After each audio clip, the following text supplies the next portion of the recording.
हिमालय की उन ऊंचाइयों में जहां इंसान के कदम लड़खड़ाते हैं, वहीं भगवान शिव का एक ऐसा धाम है जहां सिर्फ शरीर नहीं, आत्मा भी परीक्षा से गुजरती है। ये है किन्नौर कैलाश। 18,540 फीट की ऊंचाई पर स्थित वो पवित्र पर्वत जहां स्वयंभू शिवलिंग आज भी आकाश के नीचे विराजमान है। माना जाता है कि किन्नौर कैलाश वही स्थल है जहां भगवान शिव और मां पार्वती निवास करते हैं। यहाँ का शिवलिंग दिन भर में कई बार रंग बदलता है, कभी सफ़ेद, कभी गुलाबी, कभी सोना सा। ये कोई मूर्ति नहीं, प्रकृति द्वारा बना स्वयंभू रूप है। इसलिए किन्नौर कैलाश को सिर्फ पर्वत नहीं, चलती फिरती तपस्या कहा जाता है। यात्रा शुरू होती है शहरों के शोर से दूर, दिल्ली से शिमला की तरफ। सड़कें धीरे धीरे पहाड़ों में घुल जाती हैं, हवा ठंडी होने लगती है और मन हल्का। बस हो,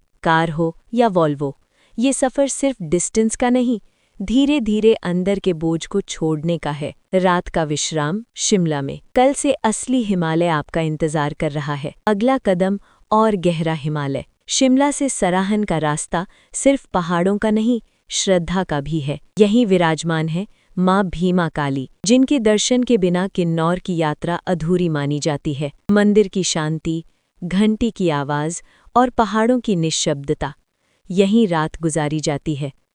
सुबह का सफ़र सराहन से कल्पा और फिर पहली बार किन्नौर कैलाश के दर्शन। दूर से ही सही, लेकिन जब वो पर्वत दिखता है तो शब्द खुद चुप हो जाते हैं। सूरज जब धीरे धीरे ढलता है और उसकी रोशनी शिव के पर्वत को छू लेती है, उस पल समझ आता है ये सिर्फ सनसेट नहीं, ये दर्शन है।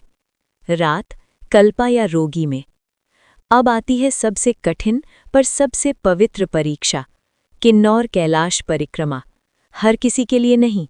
यहाँ हवा पतली होती है, सांस भारी और हर कदम तपस्या बन जाता है। इस यात्रा में न शरीर का घमंड चलता है, न आदतें। नॉनवेज और मदिरा से दूरी, मौसम जो पल पल बदलता है और प्रकृति जो हर मोड़ पर परीक्षा लेती है। मई से सितंबर, यही सही समय है। पर याद रखिए, यहाँ सिर्फ प्लानिंग काम नहीं आती। ये यात्रा प्लानिंग से नहीं, भगवान शिव की अनुमति से होती है। जो किन्नौर कैलाश पहुँच जाता है, वो सिर्फ किसी जगह पर नहीं पहुँचता, वो अपने अस्तित्व के करीब पहुँचता है।